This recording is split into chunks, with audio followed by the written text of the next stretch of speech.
ها قد بدأت الأيام العشر، الأيام المباركات، خير أيام الدنيا. ما من أيام العمل الصالح فيها أحب إلى الله من هذه العشر.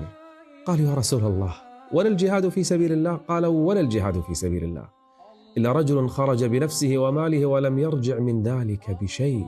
صلاتك هذه الأيام، صيامك هذه الأيام، ذكرك، صدقاتك، أي عبادة أعظم حتى من الجهاد في سبيل الله؟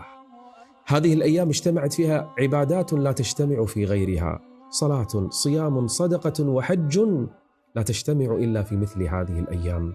أيام عظيمة كان الصالحون يكثرون فيها من العبادات، حتى الاعتكاف في المساجد. كان ابن عساكر الحافظ رحمه الله يعتكف 10 ذي الحجة كلها. ومن يأته مؤمنا قد عمل الصالحات فأولئك